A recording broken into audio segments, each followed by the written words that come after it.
Sa isang sulok ng nayon ng San Isidro, nakatayo ang munting tahanan ni Antonio.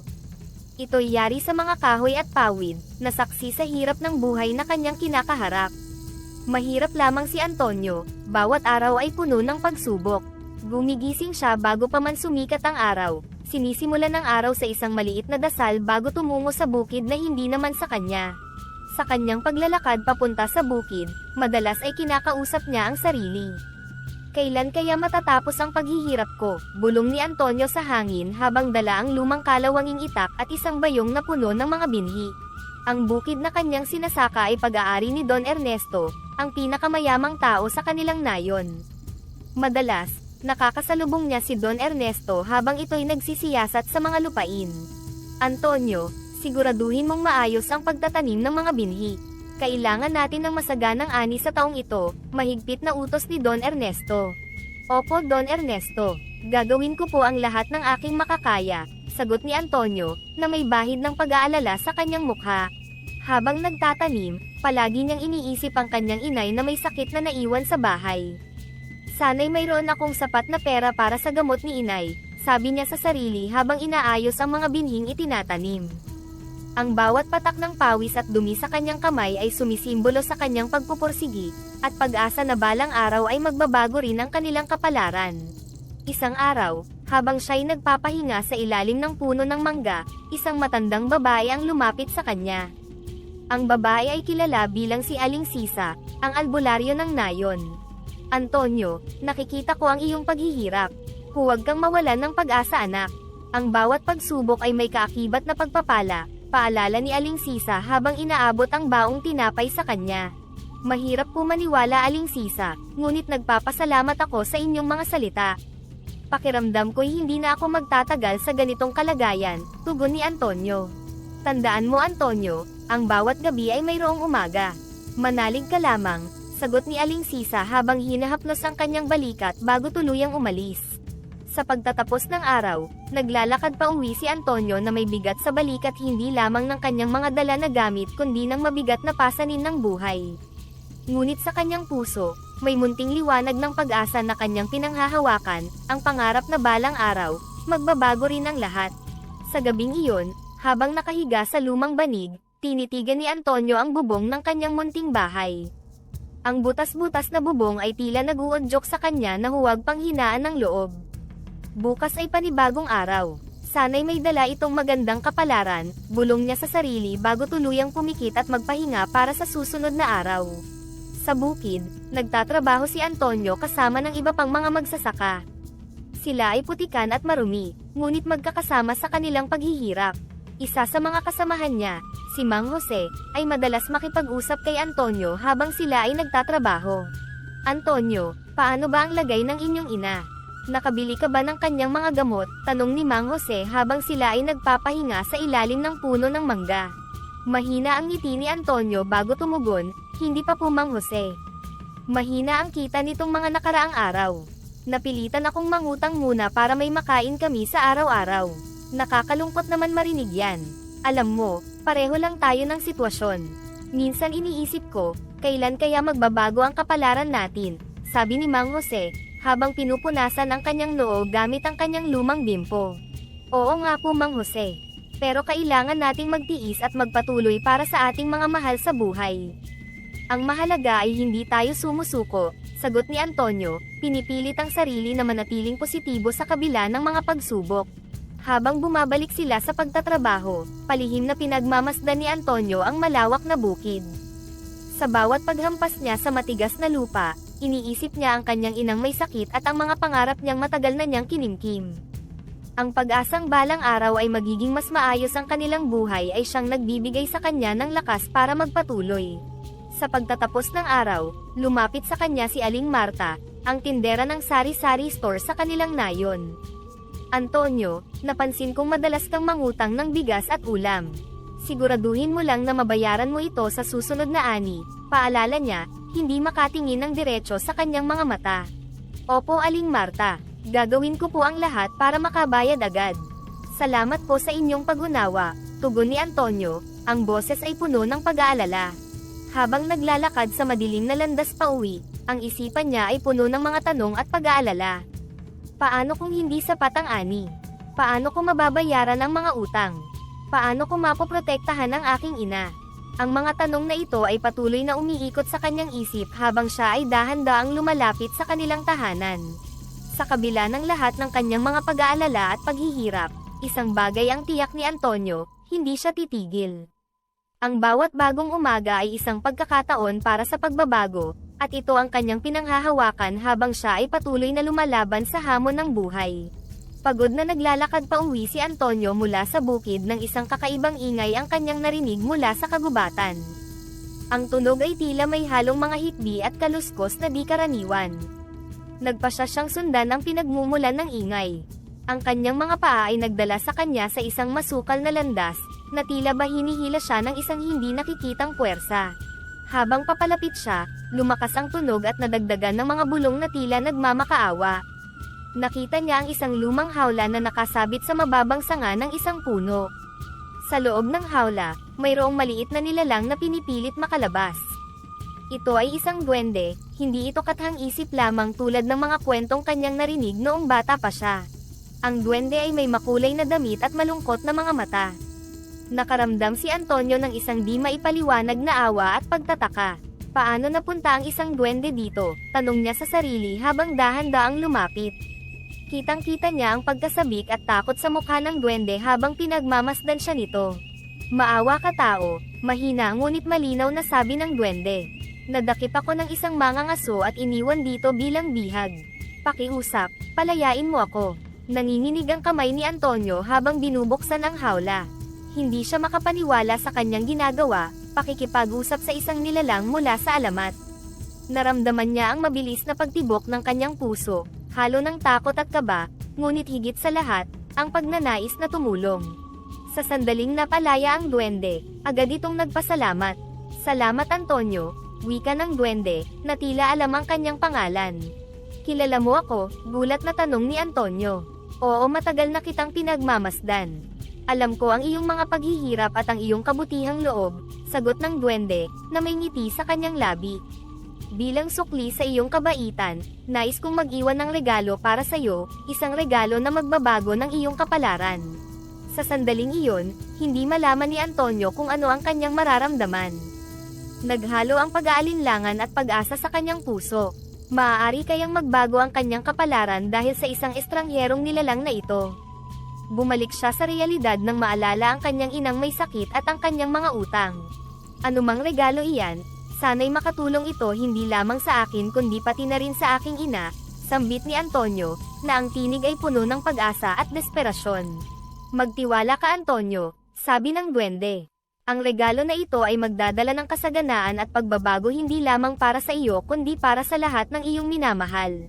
Nagpaalam ang duwende na may ngiti, at sa isang kisap mata, ito ay nawala na parang bula, iniwan si Antonio na mag-isa sa gitna ng gubat, puno ng pagtataka at bagong pag-asa. Habang naglalakad pabalik sa kanilang tahanan, paulit-ulit niyang iniisip ang mga pangyayari. Ang pagkakataong iyon ay tila isang panaginip, ngunit ang hawla na naiwan sa lupa ay patunay na totoo ang lahat. Kinabukasan, habang maagang nagtatanim si Antonio sa bukid, isang pamilyar na ingay ang pumukaw sa kanyang pansin. Ang tunog ay mula sa parehong direksyon kung saan niya nakita ang duwende kahapon. Paglingon niya, naroon na muli ang duwende, dala-dala ang isang malaking gansa. Nang makalapit, inilapag ng duwende ang gansa sa lupa at tumingin kay Antonio na may ngiting puno ng misteryo. Antonio, ito ang regalo na ipinangako ko, sambit ng duwende. Ang gansa ay may kakaibang kinang sa balahibo, tila nagliliwanag sa ilalim ng araw. Napakaganda niya, sambit ni Antonio habang dahan-daang hinahaplos ang likod ng gansa. Ngunit bakit mo ako binibigyan ng ganitong regalo? Ito'y hindi basta-bastang gansa, wika ng duwende. Ito ay nangingitlog ng ginto. Pahalagahan mo ito at huwag mong sabihin kahit kanino. Halos hindi makapaniwala si Antonio sa kanyang narinig. Gintong itlog, ulit niya, ang kanyang mga matay lumalaki sa pagtataka. Oo, gintong itlog. Bawat araw, mangingitlog ito ng purong ginto. Ngunit tandaan mo, ang kapangyarihan ng gansa ay mananatili lamang kung ito'y mananatiling lihim, paliwanag ng duwende. Ang tono ay seryoso at mahigpit. Si Antonio, na puno ng pag-aalinlangan at pagtataka, ay napatitig sa duwende. Paano ito naging posible? At bakit ako ang iyong pinili para magtaglay ng ganitong klaseng regalo? Pinili kita dahil nakita ko ang iyong kabutihan at sakripisyo. Nararapat lamang na makatanggap ka ng biyaya na magbabago ng iyong kapalaran, tugon ng duwende, na ang mga matay tila tumatagos sa kaluluwa ni Antonio. Ang puso ni Antonio ay puno ng pasasalamat at pagkabigla. Hindi ko alam kung paano kita pasasalamatan, kaibigan. Aniya, ang boses ay nanginginig sa damdamin. Ipinapangako kong pangangalagaan ko ang gansa na ito at gagamitin ang mga itlog para sa kabutihan. Mag-ingat ka, Antonio. Maraming tukso at panganib ang maaaring lumitaw dahil sa yaman na ito. Panatilihing malinis ang iyong puso at isipan, at gamitin ang yaman para sa tama, paalala ng duwende. Nangako si Antonio na gagawin niya ang lahat upang hindi mawala sa tamang landas. Salamat, kaibigan ko. Hindi ko malilimutan ang araw na ito, sambit niya habang hinahawakan ang gansa, na ngayon ay kalmadong nakatingin sa kanya. Sa paglisan ng duwende, naiwan si Antonio na nag-iisip ng malalim. Ang bigat ng responsibilidad na dala ng gansa ay nagpaigting sa kanyang determinasyon na gamitin ito sa mabuti. Habang naglalakad pabalik sa kanyang tahanan, inisip niya ang mga posibilidad na maaring idulot ng kanyang bagong kayamanan. Ang pag-asa ng mas magandang buhay para sa kanya at sa kanyang ina ay nagbigay sa kanya ng bagong lakas ng loob. Ngunit kasabay nito, isang bahagi ng kanyang isipan ay nag-aalala sa mga posibleng panganib na maaring kaharapin. Sa kabila ng lahat ng ito, nagpasya siyang magtiwala sa mabuting kapalaran na inihandog sa kanya ng tadhana, sa tulong ng maliit na duwende na nagbago ng kanyang buhay sa isang iglap. Sa pagbubukang liwayway, sinilip ni Antonio ang kanyang bagong alagang gansa upang tiyakin kung maayos ito. Nang lapitan niya ang munting kulungan na kanyang ginawa, nakita niya ang isang bagay na tila kumikinang sa ilalim ng mga dayami. Sa unay inakala niyang baka ilaw lamang ito na nagmumula sa sinag ng araw, ngunit nang lumapit pa siya, natuklasan niya ang isang makintab na gintong itlog. Halos hindi siya makapaniwala, pinulot niya ito at marahang pinagmasdan. Di ako maaaring magkamali, bulong niya sa sarili habang hinahaplos ang malamig na metal. Ginto nga ito, tunay na ginto. Habang pinagmamasdan niya ang gintong itlog, bumilis ang tibok ng kanyang puso, hindi lamang sa tuwa kundi pati na rin sa takot. Paano kung may ibang tao ang makakita nito? Paano kung malaman nila ang tungkol sa gansa? Ang mga katanungang ito ay paulit-ulit na naglaro sa kanyang isip. Dinala niya ang itlog sa loob ng kanyang bahay at itinago ito sa ilalim ng lumang kahon na puno ng dayami. Sa buong umaga, hindi siya mapakali. Nagpasya siyang ipagbili ang itlog upang magamit ang pera para sa mga pangangailangan nila ng kanyang ina. Tumungo siya sa bayan na may malaking pag-aalala na baka may makahalata sa kanyang dalang yaman. Sa bayan, diretsong pumunta si Antonio sa tindahan ni Mang Pablo, ang may-ari ng pawnshop na kilala sa pagiging tapat na negosyante. Isinara ni Mang Pablo ang pintuan ng tindahan at sinuri ang itlog. Mukhang may dala kang kayamanan dito, Antonio, wika ni Mang Pablo habang suot ang kanyang salamin at maingat na pinag-aaralan ang itlog. Saan mo nakuha ito? Kinakabahang sumagot si Antonio. Natisod ko lang po ito, Mang Pablo. Maaari po bang malaman kung magkano ang halaga nito? Matapos ang ilang sandaling pagmumuni, tumayo si Mang Pablo at binigyan siya ng presyo na higit pa sa inaasahan ni Antonio. Sa sandaling iyon, ang puso ni Antonio ay napuno ng magkahalong saya at pag-aalala. Ang perang kanyang natanggap ay sapat na upang mabayaran ang lahat ng kanyang utang at mabili ang mga gamot para sa kanyang ina. Siguraduhin mo lang, Antonio, na walang ibang makakaalam kung saan galing ito. Ang mga bagay na ganito ay maaaring magdulot ng panganib, paalala ni Mang Pablo habang ibinibigay ang pera. Tahimik na sumang-ayon si Antonio. Salamat, Mang Pablo. Pangako, ito'y ating lihim. Pag-uwi ni Antonio, puno ng pag-aalala at pag-asa ang kanyang dibdib. Habang hawak ang pera, naramdaman niyang sa wakas ay may pagkakataon na siyang baguhin ang buhay nilang mag-ina. Gayunpaman, nariyan pa rin ang takot sa mga posibleng panganib na kaakibat ng kanilang bagong yaman. Sa gabi, habang siya ay nakahiga, iniisip niya ang bawat posibilidad na maaaring mangyari. Ang kanyang isip ay puno ng mga plano, kung paano niya mapapanatiling ligtas ang gansa at kung paano niya magagamit ang regalo ng duwende sa pinakamabuting paraan. Ang mga damdaming ito, kasabay ng responsibilidad na kanyang dala, ay nagbigay sa kanya ng isang bagong layunin sa buhay. Ilang buwan matapos matanggap ni Antonio ang mahiwagang gansa, naging tuloy-tuloy ang pagdating ng mga gintong itlog. Bawat itlog na kanyang ipinagbibili ay tila isang hakbang palayo sa dating buhay ng kahirapan. Unti-unti, naipon niya ang sapat na pera hindi lamang para sa pang-araw-araw na gastusin kundi pati na rin para sa mga pangmatagalang pamumuhunan. Isang hapon, habang nakaupo sa kanilang lumang upuan sa harap ng kanilang munting bahay, nilapitan ni Antonio ang kanyang ina. Tinanaw niya ang mga ulap na dahan-daang gumagalaw sa kalangitan at saka siya nagsalita. Inay, matagal na nating tinitiis ang mga mahihirap na sitwasyon, lalo na ang iyong karamdaman. Panahon na para gamitin natin ang naipon ko upang dalhin kita sa isang kilala na ospital sa syudad at magpasuri ng husto, masayang ibinalita ni Antonio sa kanyang ina. Naluha ang kanyang ina sa tuwa. Anak, lubos-lubos ang aking pasasalamat sa Diyos at sa iyong pagsisikap. Hindi ko inakalang darating ang araw na ito, sagot ng kanyang ina, ang boses ay puno ng pasasalamat at pag-asa. Nagsimula sila sa paghahanap ng pinakamahusay na ospital at doktor na maaaring tumingin sa kalagayan ng kanyang ina. Salamat sa mga gintong itlog, nagkaroon si Antonio ng kakayahang bayaran ang pinakamahusay na medikal na atensyon na maaaring matanggap ng kanyang ina. Pagkatapos ng ilang mga konsultasyon at mga tests, nagsimula ang ina ni Antonio sa isang komprehensibong plano sa paggamot. Habang tumatagal ang paggamot, unti-unting bumuti ang kalusugan ng kanyang ina. Nakita ni Antonio ang malaking pagbabago sa pisikal na kalagayan nito. Ang dating madalas na pagod at sakit sa mukha ay napalitan ng ngiti, at pag-asa na maaari pa siyang makaranas ng marami pang magagandang taon kasama ang kanyang mahal na anak. Anak, hindi ko maipahayag sa salita kung gaano ako kaligaya, sabi ng kanyang ina sa isang pag-uusap nila pagkatapos ng isang check-up. Hindi lamang ang aking kalusugan ang naibalik mo, kundi pati na rin ang aking kasiyahan at pag-asa sa buhay. Ang lahat ng ito inay, ay para sa atin, tugon ni Antonio, hawak ang kamay ng kanyang ina. Ang bawat biyayang aking natatanggap ay hindi lamang basta yaman, kundi isang pagkakataon para maibalik ko ang lahat ng pagmamahal at sakripisyo na ibinigay mo sa akin. Isang araw, habang nagpapahinga sa sala sa kanyang munting bahay, tinitingnan ni Antonio ang sira-sirang bubong. Napagpasyahan niyang ito na ang tamang oras para magpatayo ng bago at mas maayos na tahanan para sa kanila ng kanyang ina. Inay, hindi na po natin kailangang tiisin ang mga tumatagas na bubong tuwing umuulan.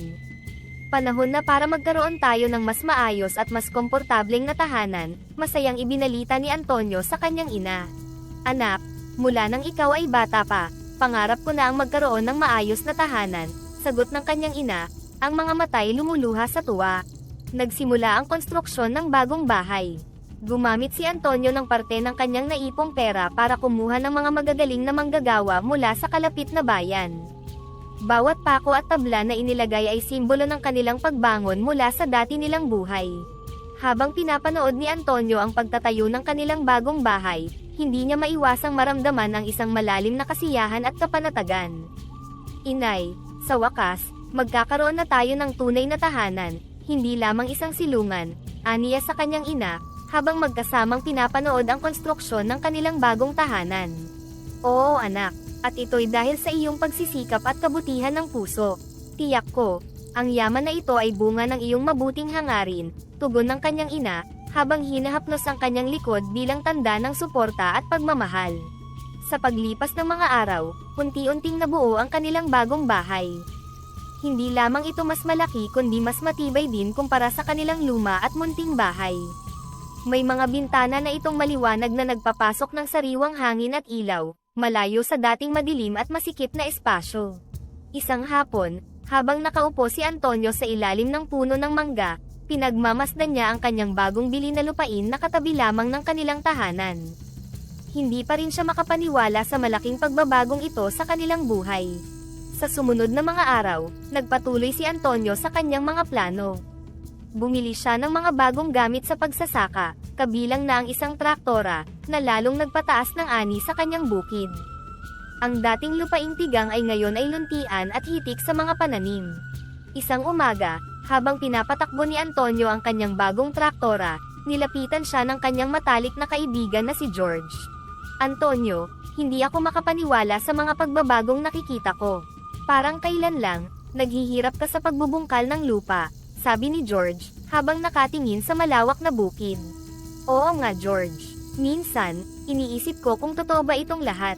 Pero, alam kong lahat ng ito ay may dahilan. Gusto kong gamitin ang mga biyaya na ito para makatulong din sa ating kapwa, tugon ni Antonio habang pinapatay ang makina ng traktora. Alam ko yan kaibigan. At sigurado akong marami kang matutulungan. Saludo ako sayo, sabi ni George, sabay tapik sa balikat ni Antonio. Isang gabi, habang nakaupo si Antonio sa harap ng kanyang bagong tahanan, hindi niya maiwasang mag-isip sa malayong narating ng kanilang buhay.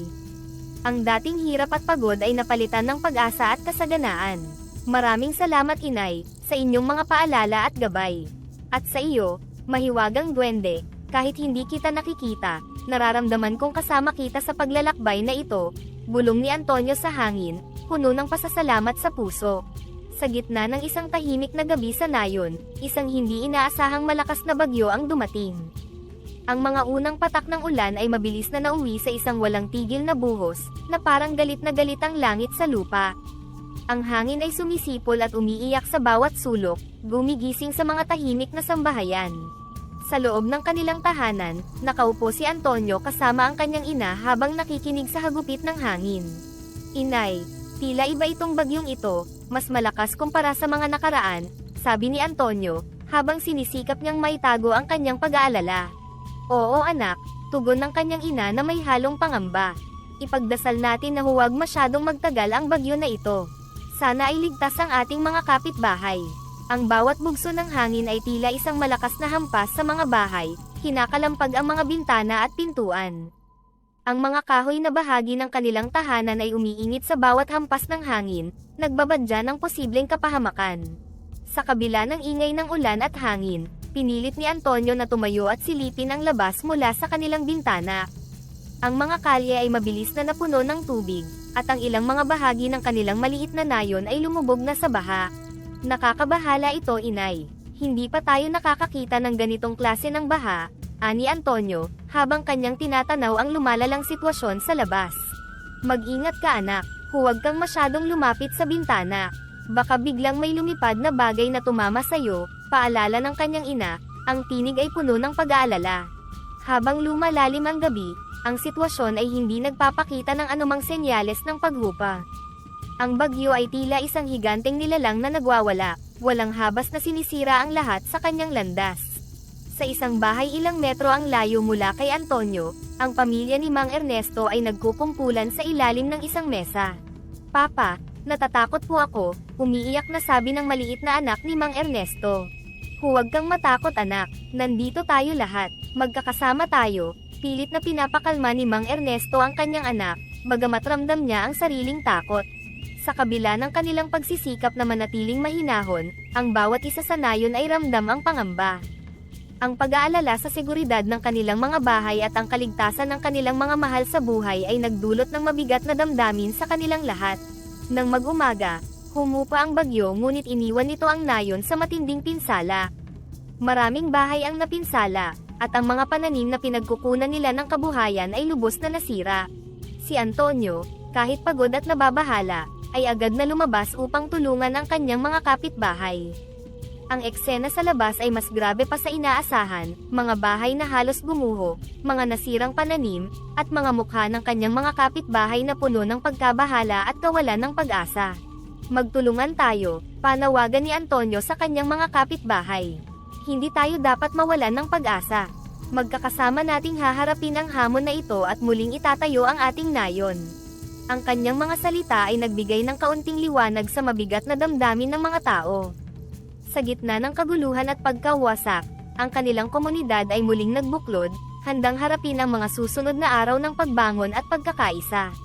Sa mga araw na pagkatapos ng bagyo, ang buong nayon ay lumubog sa matinding kalungkutan at kawalan. Ang dating masiglang komunidad ay ngayon ay puno ng mga guho at putik. Ngunit, sa gitna ng lahat ng ito, si Antonio, na may bagong layunin, ay nagsimulang kumilos. Isang umaga, habang nag-iikot si Antonio upang suriin ang lawak ng pinsala, nakita niya si Mang Cardo, isang matandang magsasaka na nakaupo sa tabi ng kanyang gumuhong bahay, mukhang nawalan ng pag-asa. Mang Cardo, kumusta kayo? Ano ang maaari kong gawin para makatulong? Tanong ni Antonio, lumapit sa matanda na may dalang malasakit. Ay, Antonio, salamat sa iyong pag-aalala. Tingnan mo, wasak ang lahat. Wala na ang bahay na pinaghirapan kong itayo sa loob ng maraming taon, malungkot na tugon ni Mang Cardo. Ang kanyang mga mata ay puno ng luha. Huwag kayong mag-alala, Mang Cardo. Tutulungan ko kayong muling itayo ang inyong bahay. Hindi ko kayo pababayaan, sagot ni Antonio na may determinasyon. Buong araw na umikot si Antonio sa nayon, tinutulungan ang bawat pamilya sa abot ng kanyang makakaya. Gumamit siya ng malaking bahagi ng kanyang naipon mula sa mga gintong itlog para bumili ng mga materyales sa pagtatayo at pagkain para sa mga naapektuhan. Nang sumapit ang hapon, nagtipon si Antonio ng mga kalalakihan ng nayon para sa isang pulong. Sa gitna ng lumang plaza, pinag-usapan nila kung paano nila maayos ang kanilang nayon. Mga kababayan, nandito ako para tumulong. Magtatayo tayo ng mga pansamantalang tirahan para sa mga pamilyang nawalan ng bahay. Bukas din ay magdadala ako ng mga kagamitan para magsimula tayo sa pagtatayo ng ating mga tahanan, pahayag ni Antonio. Antonio, maraming salamat sa iyong kabutihan. Hindi ko alam kung paano kami makakabangon kung wala ang iyong tulong, sabi ni Aling Letty, nakasama ang kanyang 3 anak. Magtulungan tayo, Aling Letty. Isang komunidad tayo. Walang may iwan, tugon ni Antonio, habang pinapalakas ang loob ng bawat isa. Sa mga sumunod na linggo, ang nayon ay unti-unting bumangon mula sa pagkawasak. Sa tulong ni Antonio, nagtayo sila ng mga pansamantalang tirahan. Kasabay nito, ang pagtatayo ng mga bagong bahay ay sinimulan na rin. Isang gabi, habang nagpapahinga si Antonio sa kanyang bahay, hindi niya mapigilan ang pag-isip sa mga nagawa nilang pag-unlad. Inay, pagod man ako sa mga nagdaang araw, nakakataba ng puso na makitang unti-unti nang nakakabangon ang ating nayon, sabi ni Antonio sa kanyang ina. Anak, ikaw ang naging ilaw sa madilim nating pagsubok. Hindi lamang bahay ang iyong naibalik sa atin, kundi pati na rin ang pag-asa, sagot ng kanyang ina, na may ngiti sa labi. Sa gitna ng mga pagsubok, ang nayon ay nagkaisa at nagtulungan. Ang trahedya ay nagdala ng bagong pagkakaisa sa komunidad, at sa bawat bagong tahanan na naipatayo, isang hakbang pasulong ito patungo sa isang mas matatag at mas ligtas na hinaharap. Ang lahat ng ito ay nagdala ng bagong sigla at determinasyon kay Antonio at sa kanyang mga kababayan, na magkasama nilang haharapin ang anumang hamon sa hinaharap. Habang nagpapatuloy ang araw, lumalim ang samahan ng bawat isa sa nayon habang sama-samang itinatayo muli ang kanilang mga tahanan at bukid. Ang dating pangungulila at kawalan ng pag-asa ay unti-unting napalitan ng sigla at pagtutulungan. Isang umaga, habang abala si Antonio sa pagtulong sa pag-aayos ng isang nasirang bahagi ng irigasyon na mahalaga sa kanilang pagsasaka, lumapit sa kanya si Mang Rodel, isang veteranong magsasaka. Antonio, nakakabilib ang iyong dedikasyon. Hindi lamang sa pagtatayo muli ng mga bahay kundi pati na rin sa pagsasaayos ng ating mga bukirin, sabi ni Mang Rodel. Mahalaga po talaga na maibalik natin sa ayos ang mga bukid, Mang Rodel. Alam nating lahat na ang agrikultura ang buhay ng ating nayon, tugon ni Antonio, habang itinutulak ang kariton ng buhangin.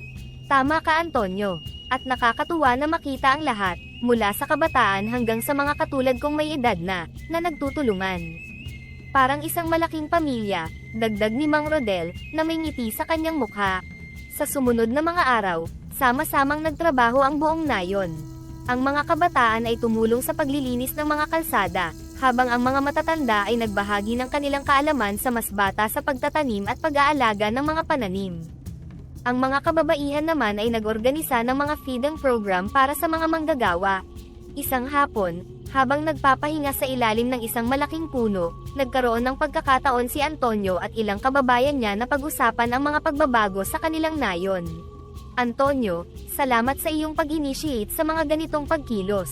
Nakakalimutan natin ang ating mga problema kapag nakikita natin na may pag-unlad sa ating nayon, sabi ni Aling Mirna, isang lokal na guro. Totoo po yan, Aling Mirna. Nakakataba ng puso na makita ang bawat isa na nag-aambag sa muling pagbangon ng ating nayon.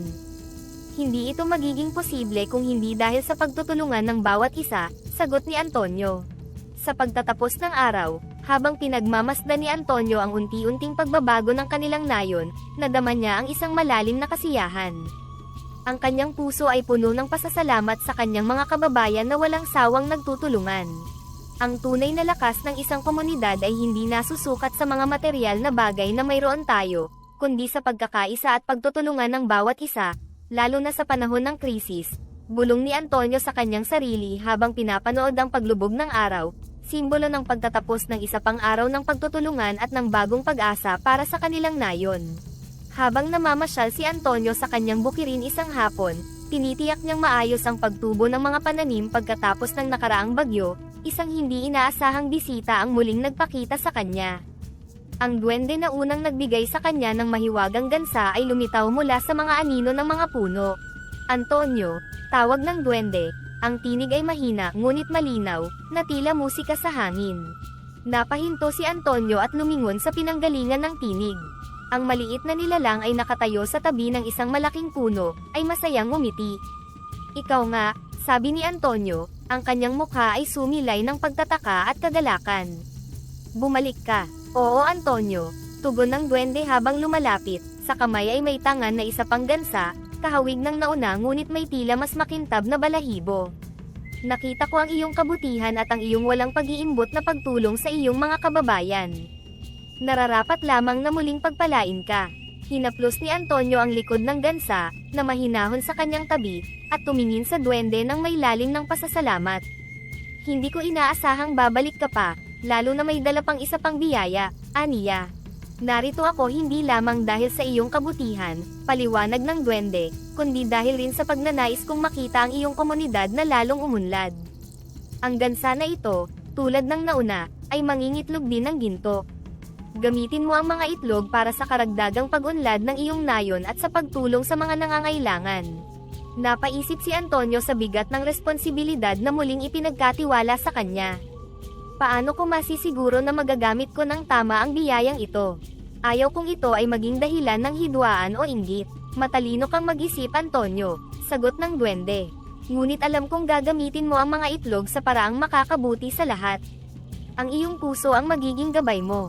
Tandaan mo, ang tunay na yaman ay nasa pagbabahagi ng biyaya. Tatandaan ang iyong mga salita, sabi ni Antonio, tinitigan ang mga mata ng duwende na puno ng karunungan. At sa isang iglap, tulad ng dati, ang duwende ay dahan-daang nawala sa kanyang paningin, iniwan si Antonio kasama ang bagong gansa. Habang papalubog ang araw, naiwan siyang nakatayo sa gitna ng bukirin, puno ng bagong pag-asa at determinasyong gamitin ang bagong biyayang ito para sa ikabubuti ng kanyang nayon. Sa paglipas ng mga buwan, ang yaman ni Antonio ay patuloy na lumago dahil sa dalawang gansa na nangingitlog ng ginto. Sa kanyang pag-iipon, nakabili siya ng karagdagang mga bukid mula kay Don Ernesto, ang dating may-ari ng lupain kung saan siya noon ay nagsisilbing isang simpleng magsasaka. Isang hapon, habang binibisita ni Don Ernesto ang mga bagong lupain na ngayon ay pagmamay-ari na ni Antonio, hindi niya naiwasan na purihin ang dating tauhan. Antonio, nakakabilib ka talaga. Dati-rati, tauhan lang kita, ngayon ay mas mayaman ka na kesa sa akin, sabi ni Don Ernesto, ang kanyang boses ay halo ng paghanga at pagkamangha. Tinulungan po ako ng kapalaran Don Ernesto. At syempre, hindi ko rin po ito magagawa kung wala ang suporta ninyo bilang aking dating amo, tugon ni Antonio, na may kababaang loob. Hindi lamang mga bukid ang binili ni Antonio, nagpagawa rin siya ng maluluwang na fish pond na nilagyan niya ng tilapia. Nagpagawa rin siya ng isang modernong poultry para sa pag-aalaga ng mga manok. Nais niyang pagyamanin hindi lamang ang kanyang sarili kundi pati na rin ang ekonomiya ng kanilang nayon sa pamamagitan ng pagbibigay ng trabaho sa maraming tao. Sa isang maaliwalas na umaga, habang ipinapakita ni Antonio kay Don Ernesto ang kanyang mga fish pond at poultry, inilahad niya ang kanyang mga plano. Naisip ko Don Ernesto, na ang tunay na yaman ay hindi lamang nasa pag-iipon ng ginto o pera. Ang tunay na yaman ay makikita sa pag-unlad ng buong komunidad, ani Antonio habang ipinapakita ang mga lumalangoy na tilapia. Isang magandang pananaw Antonio, tama ka. Ang tunay na tagumpay ay makikita sa pag-angat ng buhay ng mga nakapaligid sa atin, sagot ni Don Ernesto, ang kanyang mga mata ay sumasalamin sa pagtanggap ng bagong ideya. Ang pagpapatayo ng poultry ay hindi lamang isang negosyo para kay Antonio kundi isang paraan upang magbigay ng sariwang produkto sa kanyang mga kababayan, at magturo ng modernong pamamaraan ng pag-aalaga ng hayop sa mga lokal na magsasaka. Plano ko ring magkaroon ng mga training sessions para sa ating mga kababayan, upang matuto rin sila ng mga makabagong teknik sa pagsasaka at pag-aalaga ng hayop, dagdag ni Antonio. Iyan ang magandang hakbang, Antonio. Edukasyon at pagtuturo ang magiging susi sa tuloy-tuloy na pag-unlad ng ating nayon, pagsang-ayon ni Don Ernesto. Habang naglalakad sila pabalik sa bahay ni Antonio, pareho nilang nadama ang isang malalim na kasiyahan sa kanilang puso. Hindi lamang dahil sa pag-unlad ng kanilang ari-arian kundi dahil sa positibong pagbabago na kanilang naibahagi sa buong komunidad. Ang damdamin ng pagkakaisa, pagtutulungan, at ang malasakit sa kapwa ay bumuo ng isang matibay na pundasyon para sa isang masagana at mapayapang kinabukasan. Ang malawak na palaisdaan at poultry ni Antonio ay hindi lamang naging saksi sa paglago ng kanyang kayamanan, kundi naging instrumento rin sa pagbibigay ng maraming trabaho sa mga tao sa kanyang nayon. Ang bawat araw ay puno ng sigla, habang ang mga tao ay masigasig na nagtatrabaho, nagpapasalamat sa bagong oportunidad na ibinigay sa kanila. Sa pagdaan ng mga araw, lalong napamahal si Antonio sa kanyang mga kababayan. Isang gabi, habang may ginaganap na pagtitipon sa plaza para sa pagdiriwang ng anibersaryo ng nayon, lumapit ang mga matatandang pinuno ng komunidad kay Antonio. Antonio, sa iyong mga nagawa para sa atin, ikaw na ang tunay na lider ng bayan na ito, wika ni Lolo Pedro, ang pinakamatandang magsasaka sa nayon. Kami nagkasundo na hilingin sa iyong tumakbo bilang mayor. Ikaw na ang kailangan ng ating bayan para sa tuloy-tuloy na pag-unlad. Nagulat si Antonio sa sinabi ni Lolo Pedro, ngunit ramdam niya ang sinseridad at tiwala ng mga tao. Lolo Pedro, isa pong malaking karangalan ang inyong tiwala.